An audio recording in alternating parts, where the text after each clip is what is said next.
João, capítulo 9, ok? João, capítulo 9, a partir do verso 1. Caminhando Jesus, viu um homem cego de nascença. E os seus discípulos perguntaram: Mestre, quem pecou, este ou seus pais, para que nascesse cego? Respondeu Jesus: nem ele pecou, nem os seus pais, mas foi assim para que se manifestem nele as obras de Deus. É necessário que façamos as obras daquele que me enviou, enquanto é dia. A noite vem, quando ninguém pode trabalhar. Enquanto estou no mundo, sou a luz do mundo. Dito isso, cuspiu na terra. Olha que coisa, né, meia complicada. Ainda bem que ele estava cego nessa hora, né? Dito isso, cuspiu na terra, tendo feito lodo com a sua saliva. Deve ter sido uma cusparada, uma baita de uma cusparada, né? Para virar lodo, dá para virar lodo, né? Dito isso, cuspiu na terra e, tendo feito lodo com a saliva, aplicou aos olhos do cego, dizendo-lhe: vai, lava-te no tanque de Siloé, que quer dizer enviado. Ele foi, lavou-se e voltou vendo. Então, os vizinhos, os que dantes o conheciam de vista, como mendigo, perguntavam: não é esse que estava assentado pedindo esmolas? Uns diziam: é ele. Outros: não, mas se parece com ele. E ele mesmo, porém, dizia: sou eu. Perguntaram-lhe, pois, como te foram abertos os olhos? Respondeu ele: o homem chamado Jesus fez lodo, untou-me os olhos e disse-me: vai ao tanque de Siloé e lava-te. Então fui, lavei-me e estou vendo. Disseram-lhe, pois, onde está ele? Respondeu: não sei. Amém. Vamos orar um pouquinho? Vamos falar com o nosso Pai Celestial e pedir a Ele que traga, né, essa visão, essa clareza. Será que Deus também não precisa nessa noite untar os nossos olhos espirituais para que nós possamos ver, nós possamos enxergar melhor, para que possamos compreender as coisas de Deus de forma melhor? Eu acho que sim. Eu acho que Deus quer fazer isso hoje à noite com a gente, sabe? Não sei se Ele vai dar uma cusparada lá do céu, acho que Ele não vai fazer isso mais, não tem necessidade, não se preocupe com isso. Mas eu acho que o Espírito Santo de Deus, que sonda, que está presente nesse ambiente, Ele é poderoso para fazer algo novo nos seus olhos e tirar dos seus olhos toda a catarata, toda a escama, tudo aquilo que está impedindo você de ver tudo perfeitamente. Amém? Vamos orar. Pai querido, quero te louvar nessa noite, Senhor, te agradecer por podermos estar juntos aqui, reunidos nesse lugar. Senhor, Pai, tem sido tão bom para nós.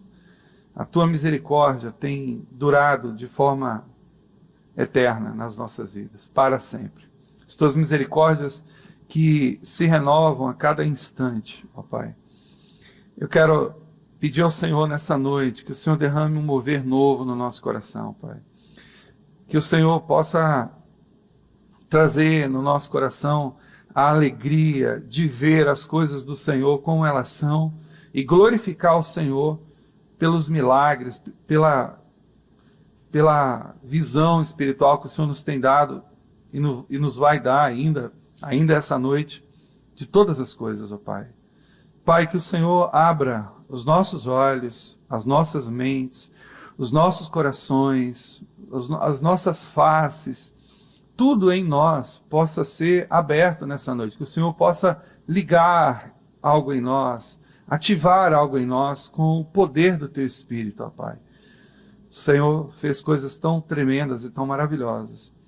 E hoje à noite, o Senhor quer fazer na minha vida, na vida dos meus irmãos, algo muito especial. Em nome de Jesus.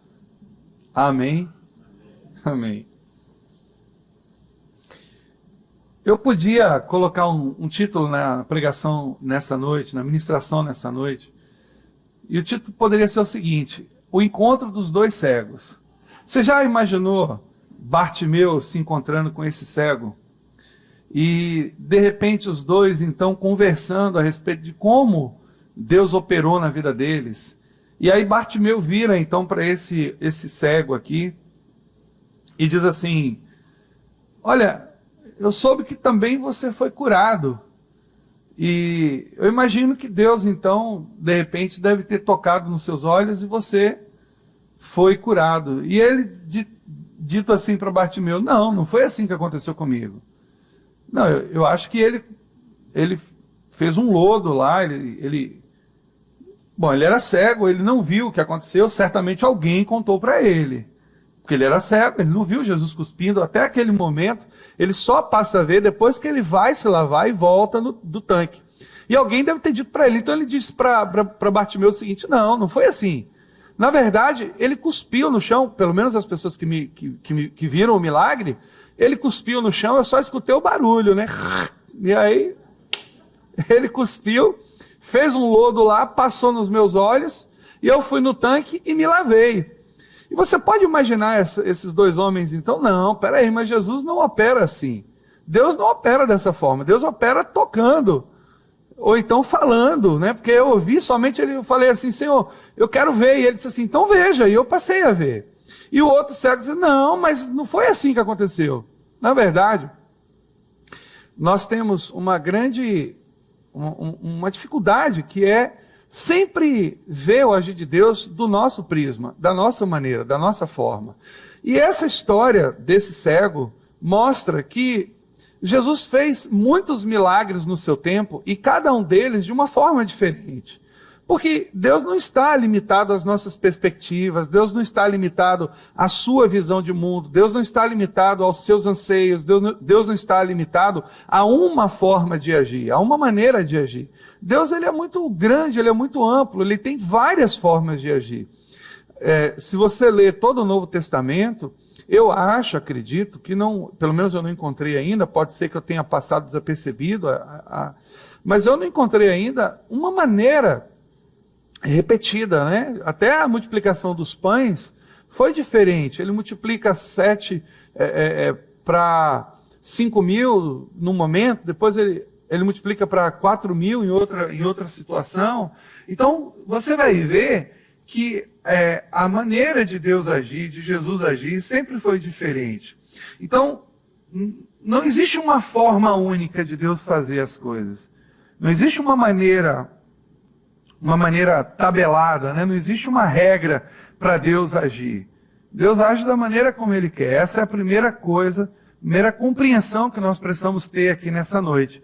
Que Deus faz de uma forma toda especial, porque você é único. A maneira que Deus vai atuar na sua vida é diferente da maneira que Ele atuou na vida da pessoa que está do seu lado aí.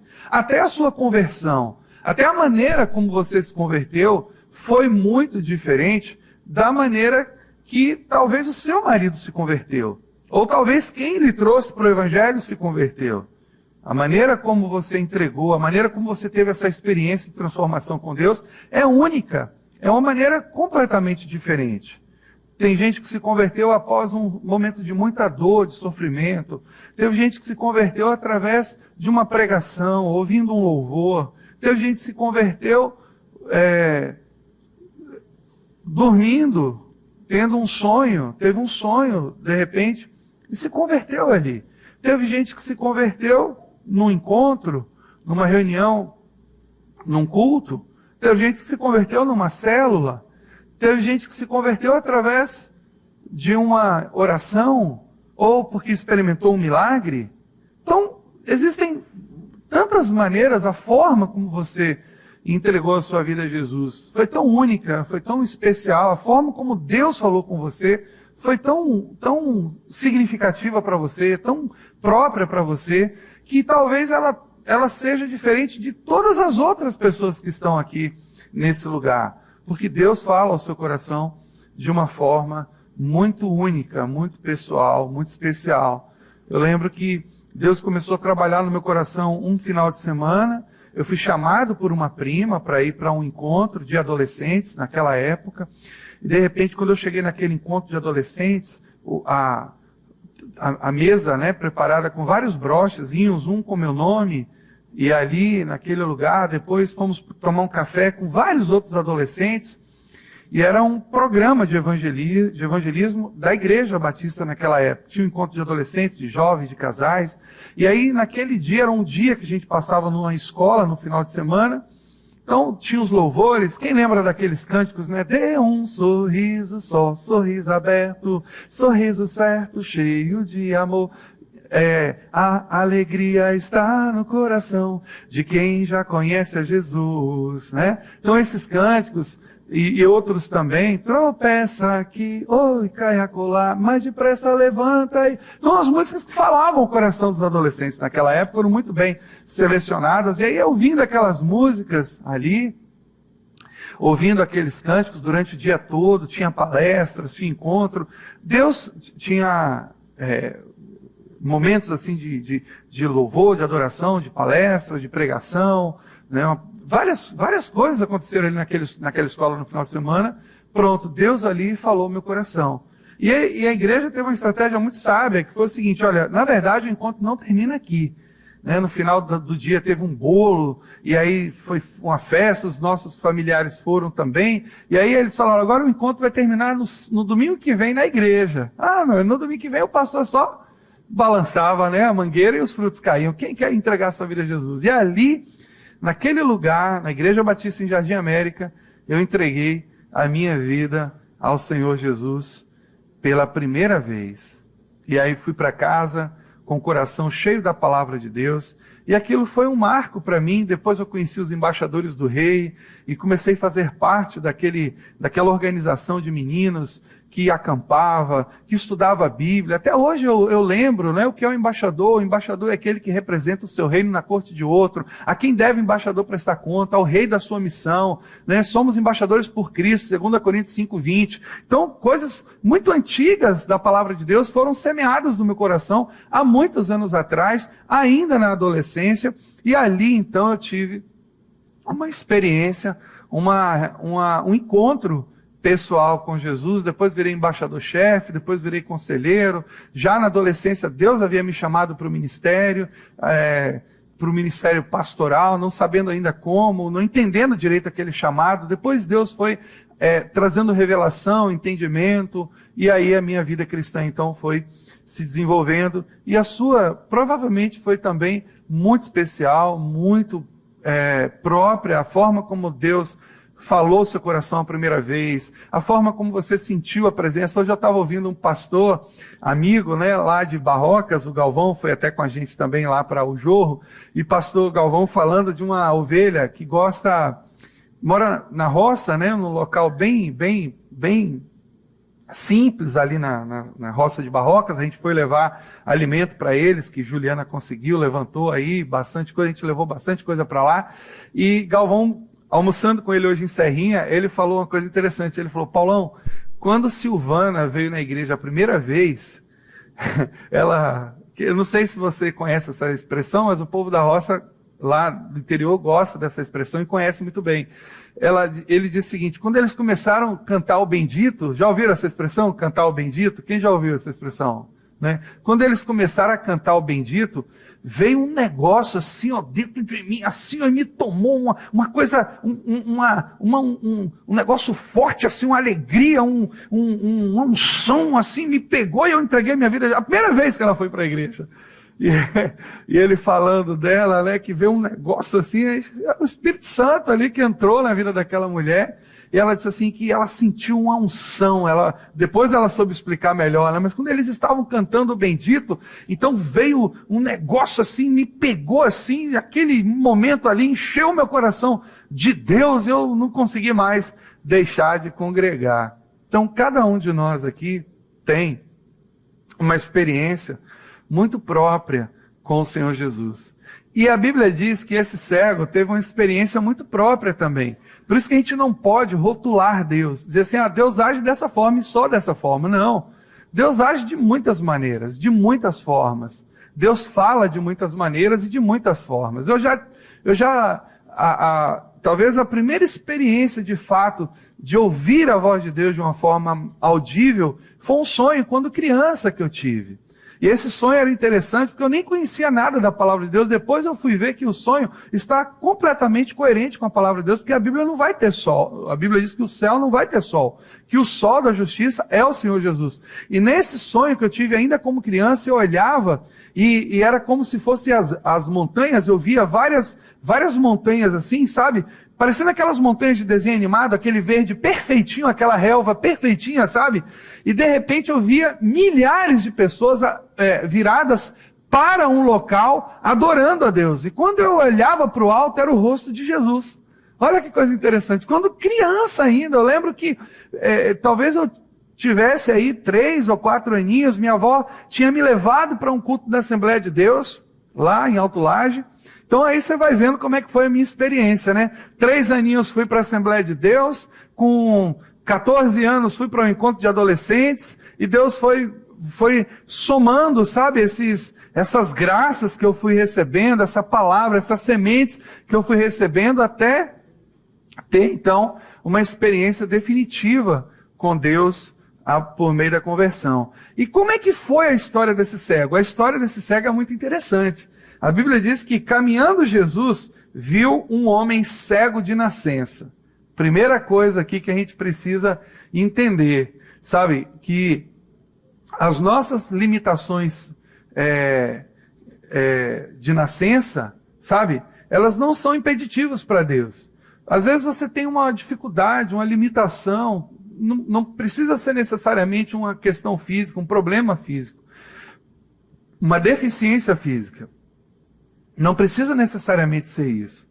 Pode ser alguma coisa no seu coração, pode ser algum trauma, pode ser alguma coisa que surgiu lá desde quando você nasceu no seu coração.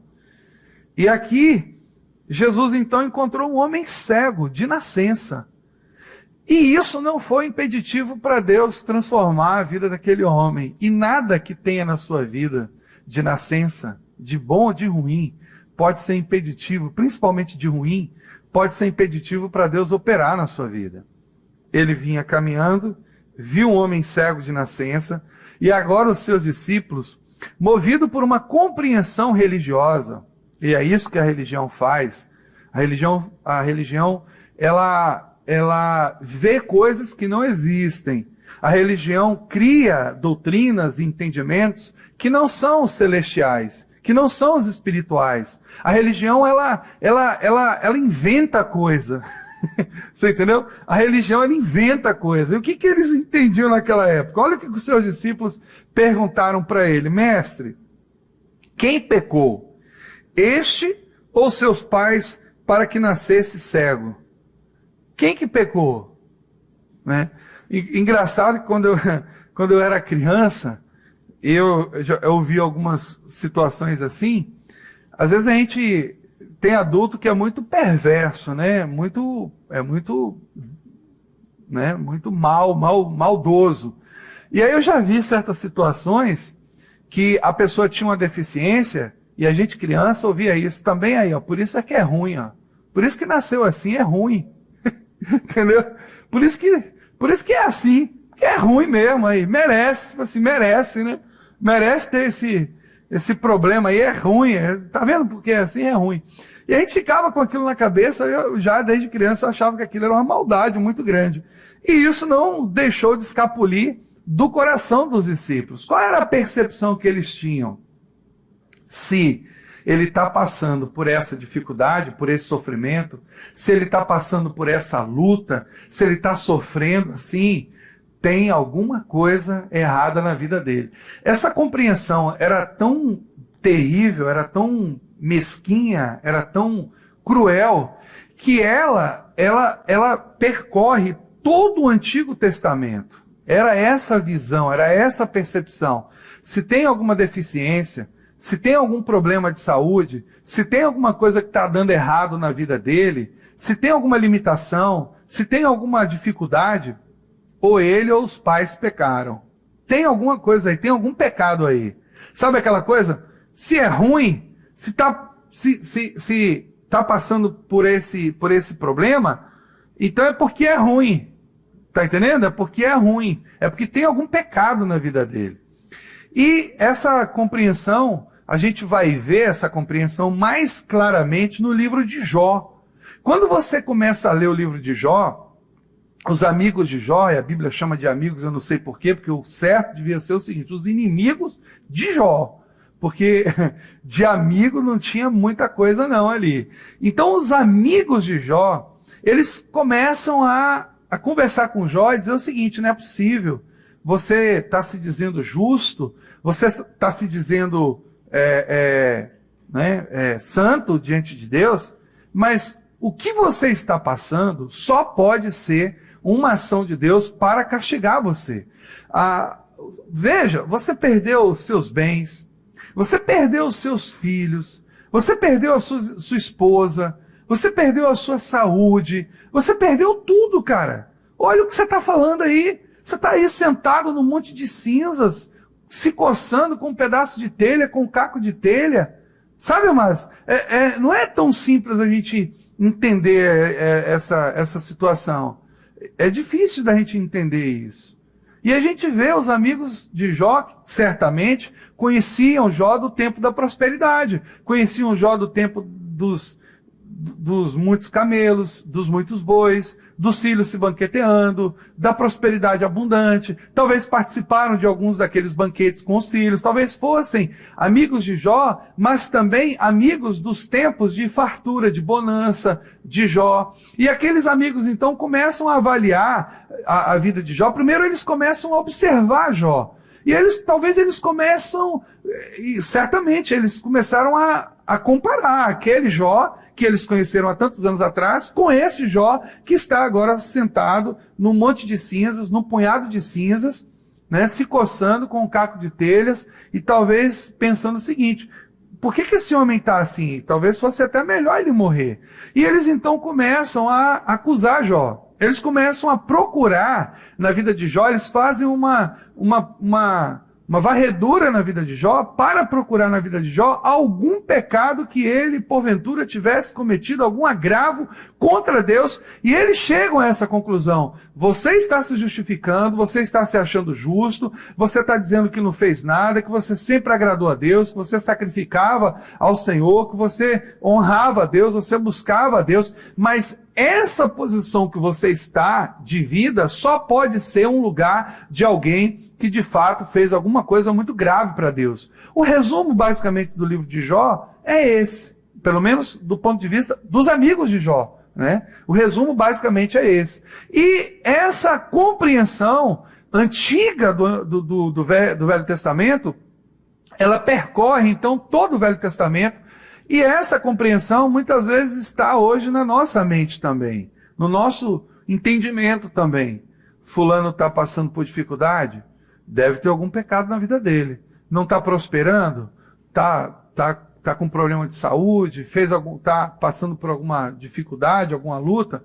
Deve ter algum pecado na vida dele. Alguém pecou, deve ter alguma maldição, né? Essa ideia do Velho Testamento, hoje ela tem uma roupagem nova. Deve ser alguma maldição hereditária na vida dele. Deve ser alguma maldição hereditária. Não sabendo que toda maldição, a Bíblia diz, foi completamente quebrada na cruz do Calvário. Se você é um discípulo de Jesus, se você entregou a sua vida a Jesus e você está passando por alguma luta, então não foi porque o seu bisavô, o seu avô, o seu pai viveu essas mesmas coisas e você também vai viver isso. Não, de forma nenhuma. Porque a partir do momento que você tem um encontro com aquele que levou sobre si toda a maldição, então você é livre, completamente livre de qualquer maldição. Isso é uma compreensão poderosa e libertadora do Novo Testamento. Não existe nenhuma maldição sobre a sua vida que já não tenha sido lançada sobre a vida do Cristo crucificado. Toda maldição que existe na terra, que foi projetada, que foi feita, que foi lançada, ou que você mesmo, talvez sua família mesmo se embrenhou nisso, toda maldição que existe na terra, fora lançada na cruz do Calvário sobre o Cristo crucificado, para que você que está aqui nessa noite e você que está em casa viva uma vida nesta terra completamente liberta de qualquer tipo de maldição. Então, por mais que você possa viver alguma coisa, alguma luta, alguma dificuldade, que seu vovozinho lá atrás viveu, que seu bisavô lá atrás viveu, isso hoje na sua vida nada tem a ver com maldição. Não tem nada a ver com maldição. Porque a maldição foi quebrada. Cristo quebrou na cruz do Calvário, desfez, né, toda a maldição. Ele venceu. A Bíblia diz que ele expôs principados e potestades na cruz do Calvário, e ele quebra toda a maldição, toda a maldição que fora feita ou que fora projetada pelo diabo, qualquer maldição, qualquer aspecto nesse sentido para a sua vida foi quebrada na cruz do Calvário. Amém? Você pode aplaudir o Senhor por isso? Amém. Aleluia. Tinha maldição sobre esse cego? De forma nenhuma. Eles perguntam isso a Jesus. Olha, né, talvez conhecendo muito provavelmente o livro de Jó e conhecendo todas aquelas coisas, e eles então perguntam: Senhor, quem pecou, este ou seus pais, para que nascesse cego? Por que tem que ser sempre o pecado, o pano de fundo de alguma coisa errada na nossa vida? Por que tem que ser sempre o pecado? Nem sempre, sabe, amado? Nem sempre é o pecado. Às vezes são situações da vida. A gente está num mundo caído, né? A gente está num mundo caído. Se você for olhar a vida sempre nesse prisma, tem um pecado, tem alguma coisa, deve ter sido alguma coisa, fez alguma coisa, errou em alguma coisa, ofendeu Deus aqui, sabe? Se você for pensar nessa maneira, então a verdade é que a obra de Jesus na cruz do Calvário foi algo tão poderoso, algo tão grandioso, tão celestial, tão milagroso, que mesmo você pecando, preste atenção, não estou aqui dizendo que você vai sair daqui e vai, oba, então eu posso pecar, que maravilha. Não, você não pode. Paulo fala sobre isso na carta de Romanos para nós. Que diremos, pois? Então pecaremos para que a graça abunde? A graça aumente? Paulo diz, de forma nenhuma. Como viveremos nós no pecado que já fomos então libertos, que já fomos, né, regenerados, transformados? Como nós viveremos no pecado? De maneira nenhuma. Então, mesmo você pecando, você não está debaixo de maldição, e isso é algo novo para a gente, é um entendimento novo para nós. É algo tão grande, a maioria de nós ainda precisa entender a dimensão da obra de Deus, né? Então quer dizer que se eu pecar, a maldição volta de novo, vem tudo de novo? Vem? Não! A obra de Deus foi tão grande, foi tão maravilhosa, que se você pecar, você tem um advogado, justo e fiel. E você pode confessar os seus pecados. Amém? Amém? Amém. Então, quem pecou? Ele ou seus pais? Para que ele nascesse assim. E Deus diz para eles, Jesus diz para eles o seguinte: foi assim para que se manifeste nele as obras de Deus. No fundo, Jesus está dizendo para os discípulos o seguinte: é isso que ele está dizendo. Olha, ele nasceu em um mundo caído, sabe? Em um mundo limitado, em um mundo já doente. Esse mundo é doente. Porém, a glória de Deus se manifestará na vida dele. Isso é uma notícia boa para nós. Porque talvez você não tenha nascido cego, mas talvez você tenha sido rejeitado ou rejeitada. Talvez você tenha passado dificuldades. Talvez você tenha nascido com questões muito, sabe, muito próprias da sua família. Talvez você não tenha recebido a atenção devida, o cuidado devido, o amor devido. E eu digo para você, por que você nasceu assim? Quem pecou, você ou seus pais? E aí eu te digo que você nasceu no mundo caído, para que a glória de Deus se manifeste na sua vida. Quantos anos esse homem viveu cego? Quantos anos ele viveu limitado, né, Alain? Quantos anos ele viveu limitado? Quantos anos, Elias? Ele ouvia as vozes, os barulhos dos cavalos, a água jorrando talvez nas cachoeiras, nos rios, sentia o cheiro das coisas, né? Tocava nas árvores, pegava uma laranja, pegava uma fruta, uma maçã, né? um pêssego, não sei, pegava alguma coisa, sentia o sabor, mas não podia ver aquilo, né? Quantos anos ele passou vivendo isso, sem desfrutar de forma plena da sua vida? E, aliás, a cegueira naquele tempo era uma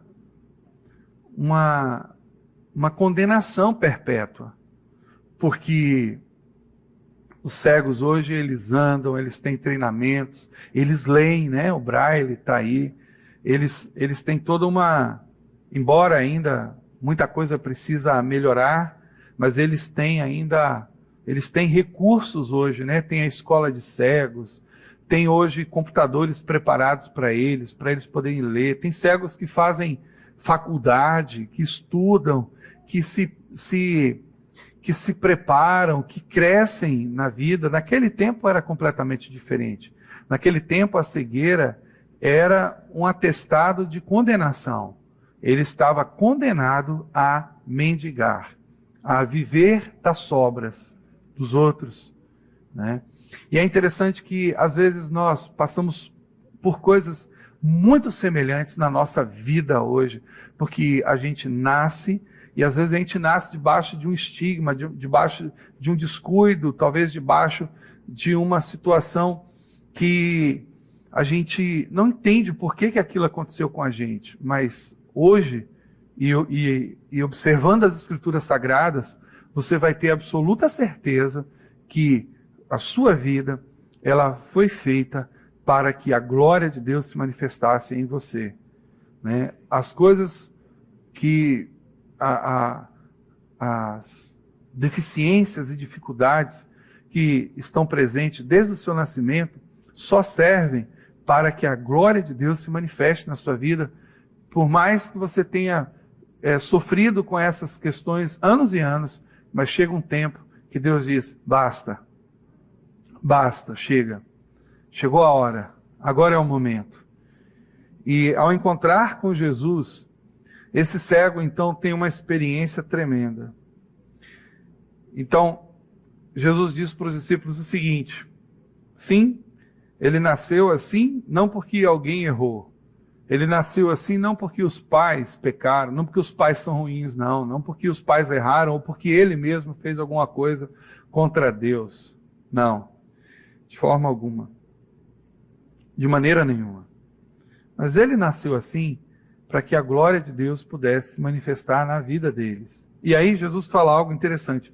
É necessário que façamos as obras daquele que me enviou. Enquanto é dia, a noite vem, quando ninguém pode trabalhar.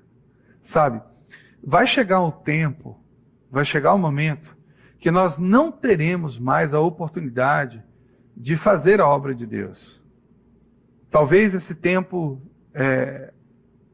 aconteça por conta do seu cansaço, da sua velhice, seu vigor foi embora, você não vai ter mais a disposição que você tem hoje. Então, muitas são as circunstâncias, as situações que podem impedir a gente de fazer a obra de Deus. Mas hoje, nós temos toda a liberdade de fazer a obra de Deus. Nós temos todas as condições para fazer a obra de Deus. Jesus disse, é necessário que façamos a obra de Deus enquanto é dia, porque a noite vem. Ou seja, vão vir tempos onde ninguém vai poder mais trabalhar. Nós podemos explorar, nós podemos entender várias coisas aqui desses versículos aqui, desses textos. Muitas coisas nós podemos entender. Existem tantas coisas que podem impedir a gente de trabalhar, de fazer a obra de Deus, tantas coisas. Mas o certo e que Jesus está querendo deixar bem claro é que existe um momento, existe uma hora Sabe, aquele tempo da sua vida que é chamado de dia, que é a oportunidade de Deus para você fazer a obra de Deus, para você fazer bem a obra de Deus, para você cuidar das coisas de Deus. E a obra de Deus, ela está sempre relacionada às pessoas. A obra de Deus está sempre relacionada a servir as pessoas, a abençoar as pessoas. A obra de Deus sempre está ou tem relação com a manifestação do poder de Deus para transformar alguma coisa na vida de alguém. Você é alvo da obra de Deus. Deus transformou o seu coração, aos poucos foi santificando você, foi transformando o seu caráter. Transformando o seu coração e transformando o seu caráter, foi transformando também a sua saúde, né? Foi transformando o seu corpo, que é templo do Espírito Santo. Foi transformando você em todas as maneiras. Foi abençoando você. Foi melhorando você de todas as formas. Foi cuidando de você. Então, a obra de Deus, ela é algo nesse sentido. Você precisa entender que você é um agente da luz, não da noite, não das trevas, mas da luz. E como agente da luz, você tem um poder, uma unção disponível nas suas mãos. Uma unção para ministrar no coração das pessoas, para abençoar. Jesus disse que nós faríamos obras maiores do que ele, não piores do que ele, não menores do que ele, mas maiores. Jesus disse: vocês farão obras maiores do que eu. Então, aqueles homens ali, observando o que Jesus fez, e aí vem agora alguma coisa engraçada, porque o pessoal diz que, né, Deus era muito a ideia de Deus, a visão que as pessoas tinham de Deus é que ele era muito carrancudo, né? Muito fechado no Antigo Testamento, mas a Bíblia diz que Jesus é a expressão exata de Deus. Ele é a expressão exata de Deus. E eu não sei porquê, mas algumas passagens da Bíblia me fazem enxergar que Jesus não era uma pessoa carrancuda. Jesus não era, sabe, aqueles... Cadê Sóstenes? Está aí? Desculpa, Sóstenes, né? Está lá fora, está lá trabalhando. Mas Jesus não tinha aquela aparência daquele segurança de shopping que fica ali todo, né, para mostrar a imponência. A Alexandra está lá atrás, né? Não estou dizendo que Sóstenes era assim não, viu, Alexandra? Mas você vai no shopping, o segurança está lá todo... Você já viu o policial na rua, como é que ele está? Todo... Parece que ele quer lhe pegar, né? Mas ali é só para mostrar, né? Intimidar, talvez, alguma coisa assim. Às vezes a pessoa está ali, mas ela nem é daquele jeito. Mas tem gente que acha que Jesus era daquele tipo ali, sabe? Daquele segurança de shopping ali, né? E você acha que se Jesus fosse daquela forma, as crianças queriam estar com Jesus? Criança gosta de gente carrancuda? Oxe, criança passa longe. Carrancudo, criança tem medo, né? Criança corre. Criança gosta de gente o quê? Né? Diferente, criança alegre, gente que, né, que sorri. Criança adora gente que sorri. Não é verdade? Então, você vê que as crianças gostavam de ir até Jesus. Os discípulos que eram aquele tipo de gente. Não, aqui não, você não. Vai embora daqui. Aqui não é lugar de menino, não. Os discípulos de Jesus, peraí, rapaz. Vocês estão atrapalhando minha vida. Deixa as criancinhas virem a mim, que das tais ao reino dos céus. Deixai as criancinhas virem a mim. Né? E os discípulos que tinham aquela coisa, né, de cara de segurança de shopping, né? Os guarda-costas de Jesus, né? Jesus estava ali, não, peraí. Você já marcou hora para estar com ele? Já. Faz a agenda ali, procura Maria ali, a mãe dele, ó, bota seu nome na lista. Os discípulos eram mais ou menos assim. Jesus não, Jesus, venham todos. Quem tem sede, venha a mim beba. Quem tem fome, venha a mim coma, né? Então, olha que coisa interessante. É necessário que nós façamos a obra de Deus enquanto é dia. E Ele nos deu essa graça, sabe, amados?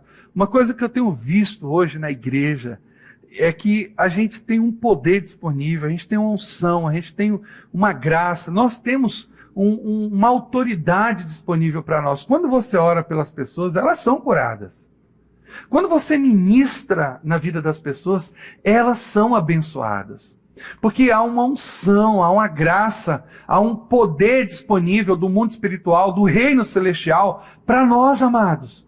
para mim, para vocês que estão em casa também. Existe uma unção, existe um poder, existe um mover sobrenatural de Deus. Quando você abre a sua boca e dá uma palavra de ânimo, de fortalecimento, você levanta a pessoa.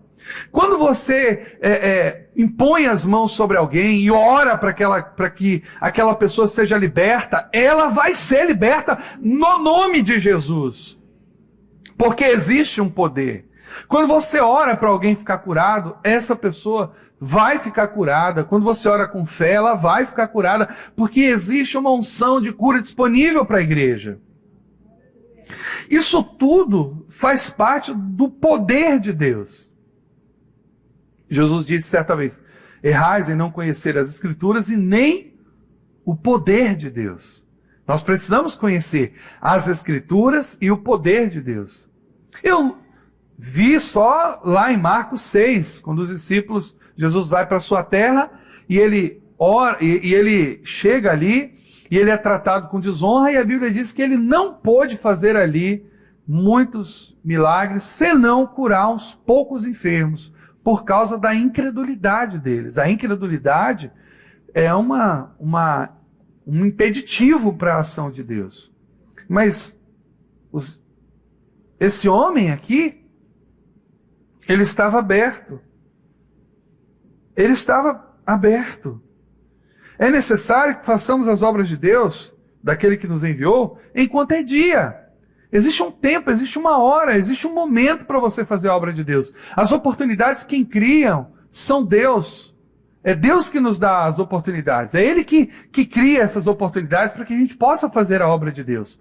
E é necessário que você se predisponha. É necessário que você se coloque na brecha. É necessário que você assuma a sua posição. É necessário que você tome, sabe, a posição de vigilância. É necessário que você enfrente. É necessário que você faça.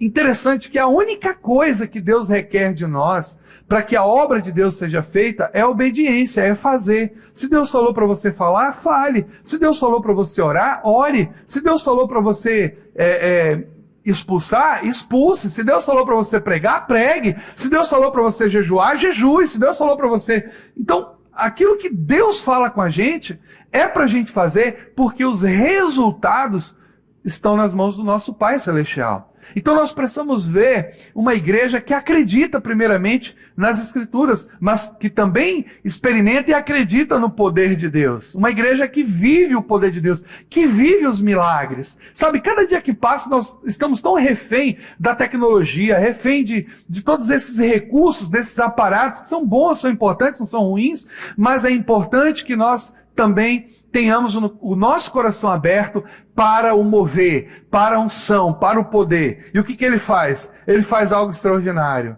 Ele faz algo engraçado até. Eu fico imaginando, eu acho que a gente queria estar lá nesses momentos especiais, né? Eu acho que você queria estar lá para ver esse negócio. Como é que foi isso? Meu Deus do céu. O homem estava ali, aí de repente ele dá uma cusparada, ele cospe no chão, né? Joga aquela catarrada ali no chão, vamos falar abertamente logo, dá aquela, ai que nojo, no meu olho não, talvez se você tivesse visto, também que você não era cego, né? Então, também que você, né? Também que o homem era cego, né? Porque se ele tivesse visto aquilo ali, no meu olho não, Jesus, espera aí, em mim não, jamais, né? Então ainda bem que ele era assim, Jesus sabe o que faz, amados, era tremendo, Deus sabe o que faz, ainda bem que a gente não enxerga certas coisas que Deus está fazendo. Se a gente enxergasse, a gente dizer assim, não vai dar certo não, jamais, não vai dar certo. E ele fez aquilo ali, o que a gente nem imaginava, amém? Então presta atenção, porque um dia eu estava numa igreja, e o camarada deu uma cusparada no chão, e pegou aquele negócio nojento, e passou no olho da pessoa, e ela não foi curada. E depois o apóstolo chamou ele, vem cá, rapaz, você não é Jesus. E ele, poxa, mas por que ele não foi curado? Eu fiz igualzinho o que Jesus fez. E ainda, né, foi. É fato, como diz o outro, é fato real, né? O cara deu uma cusparada e todo mundo vai, ele não vai fazer isso não, ele não vai fazer, ele fez. Pegou aquele lodo ali, aquela sujeira e botou no olho da pessoa. Tá vendo? O cara, não tô vendo nada. Ainda bem que não viu. Então Jesus fez certas coisas, amados. O que, sabe, entenda hoje o que eu quero falar ao seu coração. Preste atenção. Porque até nisso a gente precisa tomar cuidado com isso, porque senão a gente vai querer fazer certas coisas que Jesus fez. Não significa que Deus não pode mandar a gente fazer algo parecido com o que Ele fez. Mas entenda o que eu vou te falar nessa noite. Tem muita gente que, empolgado com o que lê e sem maturidade, acha que vai dar uma cuspida aqui na frente e vai pegar aquele negócio nojento, vai botar no olho da pessoa e ela vai ser curada. E ela ainda vai sair contaminada daqui, né? Vai sair ainda contaminada. Então, assim, a maturidade nos diz que certas coisas foram feitas por Jesus para mostrar àquelas pessoas que Ele fazia o que Ele fazia de várias formas, que no fundo, a ideia aqui é mostrar para os discípulos o seguinte: eu curei Bartimeu falando, agora eu vou curar cuspindo no olhinho dele. Amanhã eu posso curar, né, encostando nele. Depois eu posso curar simplesmente mandando ele, como Ele fez com os leprosos. Não foi assim? Jesus nem encostou nos leprosos. Vai lá, se lava e vão se mostrar aos sacerdotes. No caminho, eles foram. E no meio do caminho, eles foram curados. Já o acamado, eles dois, aliás, um estava lá na beira do tanque, tentando pular no tanque, né? E tinha uma lenda, viu, gente? Aquilo era uma lenda, não era real. Aquela história do tanque, do anjo descer no tanque ali e tal, era uma lenda aquilo ali. Aquilo não era real, não. Eles não tinham aquilo não existia de fato. Aquilo era sabe aquela coisa de você ir beber a água benta de tal lugar e a pessoa sai curada? Aquilo era uma lenda que tinha naquele momento. A Bíblia diz isso, deixa bem claro lá. Algumas Bíblias antigamente traziam aquilo entre parênteses. Então tinha uma lenda que o anjo descia e agitava as águas. O primeiro que pulasse era curado. Né? Então era uma lenda aquilo ali. Aí Jesus vê o homem lá na cama e diz assim: por que você quer ficar curado? Senhor, não tem ninguém que me joga no tanque. Jesus, vá para casa, meu filho, pega a sua cama e vai embora. Jesus não cuspiu no olho dele, Jesus não tocou nele, Jesus não fez nada, só mandou ele levantar e ir embora. Só fez isso. Então, Jesus estava fazendo isso daqui para mostrar para os discípulos que Deus pode agir de várias formas na vida de uma pessoa. Somente isso. Significa que amanhã você vai fazer isso também. Não se empolgue. Amém? Agora, esteja aberto ao agir de Deus. Porque se você estiver aberto ao agir de Deus, Deus de repente pode mandar você orar por alguém. Deus pode mandar você interceder por alguém. Deus pode mandar você fazer uma visita a alguém. E ali, os olhos daquela pessoa podem ser abertos. Tanto os físicos como os espirituais. Então, que coisa tremenda. Jesus, então, olha para aquele homem, dá aquela abençoada cusparada no chão, faz um lodo ali e passa nos olhos daquele homem e diz assim para ele: vai, lava-te no tanque de Siloé. E o que é mais incrível aqui é que as atitudes mais simples de Deus requerem uma obediência incrível, mas são coisas simples, sabe? São coisas tão simples. Veja, faz um lodo, bota no olho do homem e manda ele ir para o tanque de Siloé. E aquele homem ele vai debaixo de uma palavra de Jesus. Engraçado que isso me faz lembrar a atitude daquele general que procura o profeta Eliseu. Vocês lembram o nome dele? Qual é o nome dele? Naamã.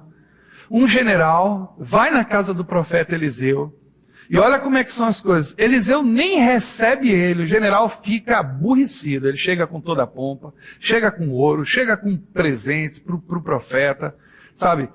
E aquela atitude de Eliseu, do profeta, é interessante porque Deus está comunicando para a gente que a bênção não pode ser comprada de maneira nenhuma, de forma nenhuma, com recursos desse mundo. Não pode ser comprado de maneira nenhuma, principalmente com os recursos desse mundo. Aí chega o general, se achando a pessoa mais importante do mundo, a Bíblia diz que Eliseu nem foi recebê-lo. Eliseu mandou o servo, Geazi.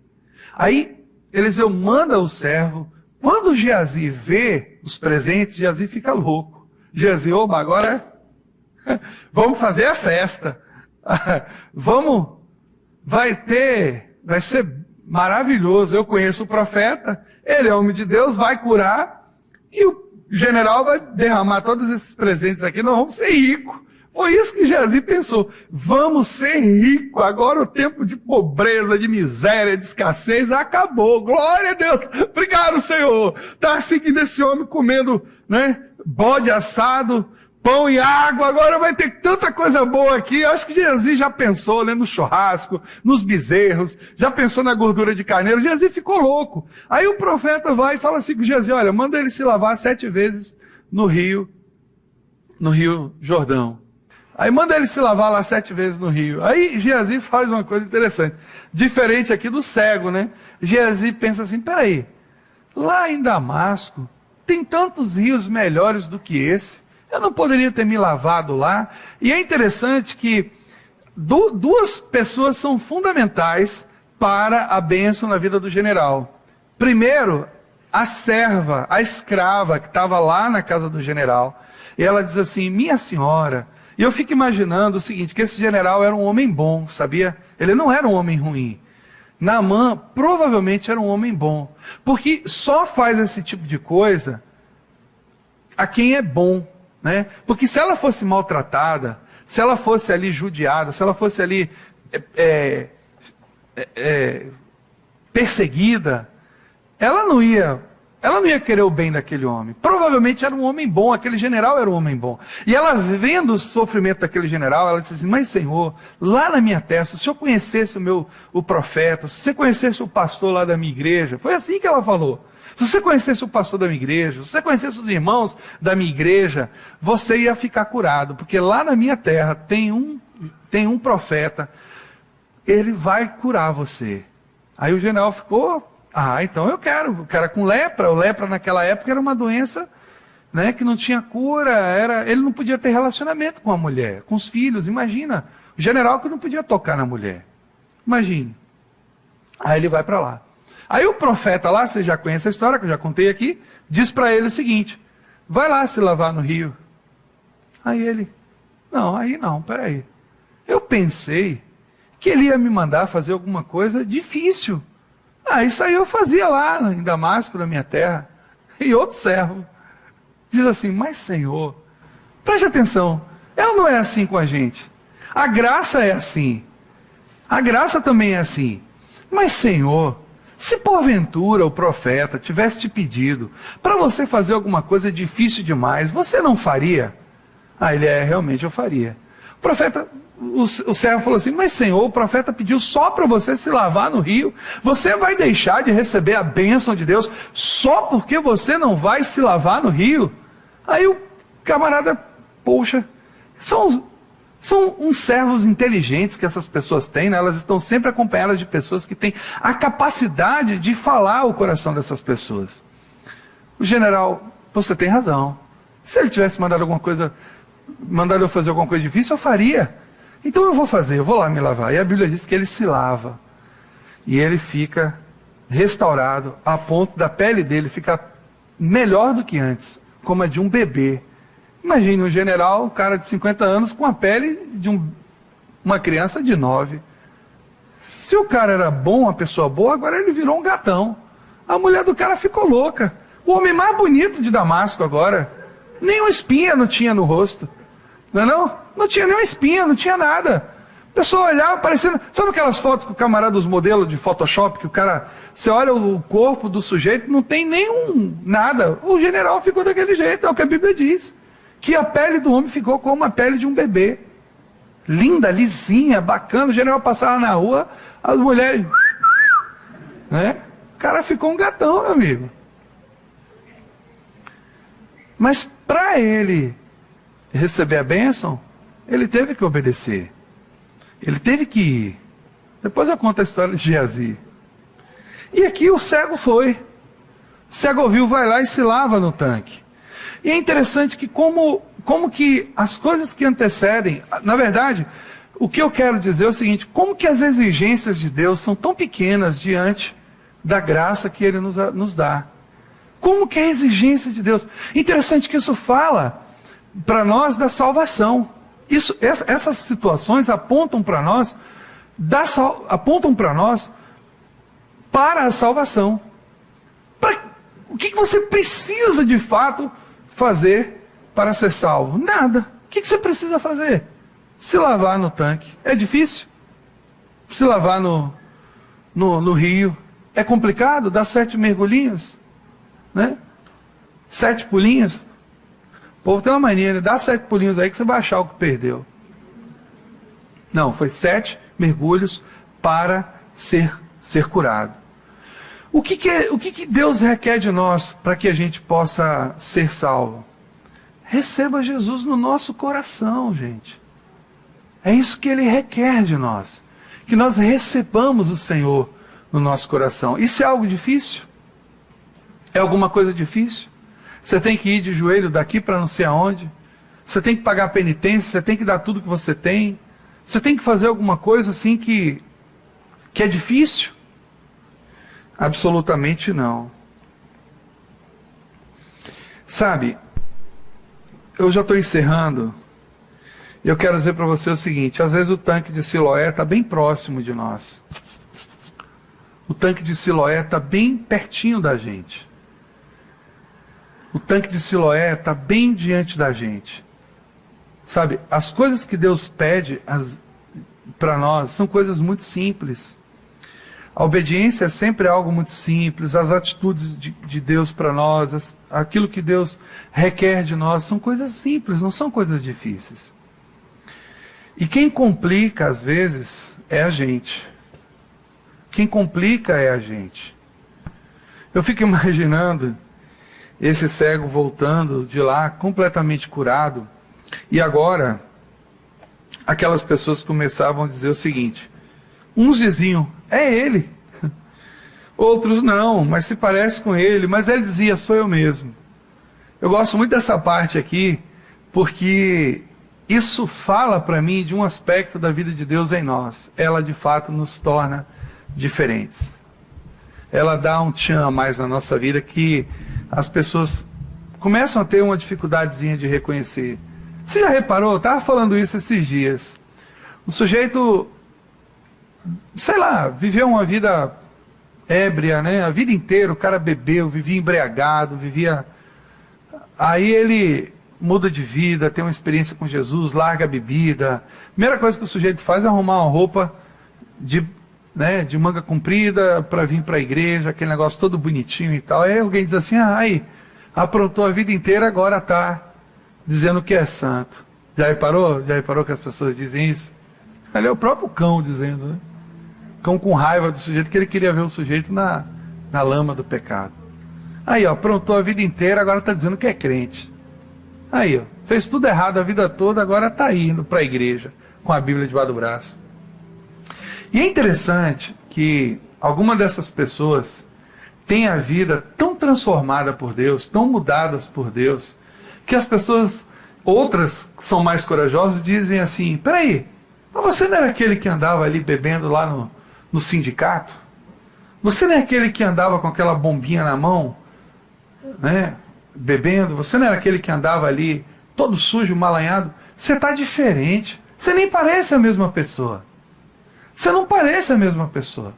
Você não era aquele que ficava, sei lá, brigando com a esposa, batendo nos filhos, judiando de todo mundo, machucando, ferindo as pessoas, quebrando tudo dentro de casa. Mudou, você mudou, de repente você mudou. Nossa, você está diferente. É você mesmo? É você mesmo? E a gente vê que quando Deus faz algo dele na nossa vida, as pessoas têm dificuldades em reconhecer, em nos reconhecer, porque parece algo inacreditável. Um cego, uma pessoa de nascença com deficiência, mas após ter um encontro com a compaixão, com a graça, tem a vida completamente transformada. Cada um de nós aqui nessa noite tem um testemunho poderoso para dar sobre algo que Deus transformou na nossa vida e que alguém certamente viu e disse assim, não, nem parece você. Não é possível, não é você. Você está tão diferente, você está tão mudado. Parece que você é outra pessoa.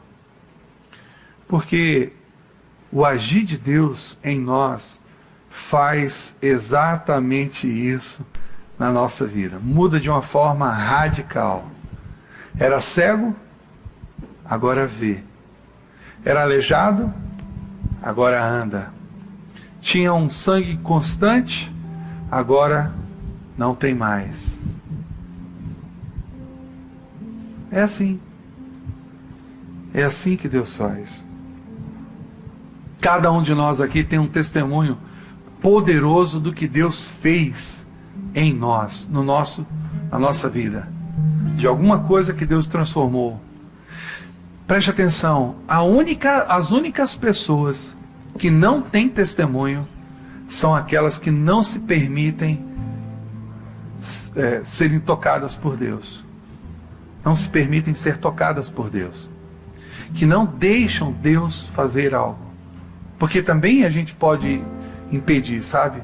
A gente pode se recusar a ir se lavar no tanque, como Naamã se recusou no primeiro momento. A gente pode voltar para trás, como aqueles discípulos que Jesus disse assim, olha, se vocês não comerem a minha carne, beberem do meu sangue, vocês não têm compromisso, não têm comunhão comigo, não têm parte comigo. E muitos voltaram para trás. A gente pode fazer como aquele jovem rico, que Jesus disse para ele, venda tudo que tem, dá aos pobres e segue-me. Por que Jesus fez aquilo com aquele homem? E ele volta para casa triste, porque a Bíblia diz que ele tinha muitos bens. Na verdade, o Deus daquele jovem era a riqueza. O Deus dele era a riqueza. E algumas pessoas não têm testemunho, não se deixaram transformar por Deus, porque elas não obedeceram, elas não se entregaram definitivamente, inteiramente para o Senhor. E eu quero fazer um desafio a você nessa noite, você que está aqui. Preste atenção no que eu vou fazer, no que eu vou falar com você hoje. Deus quer mudar a sua vida, completamente. Você tem um caminho para escolher.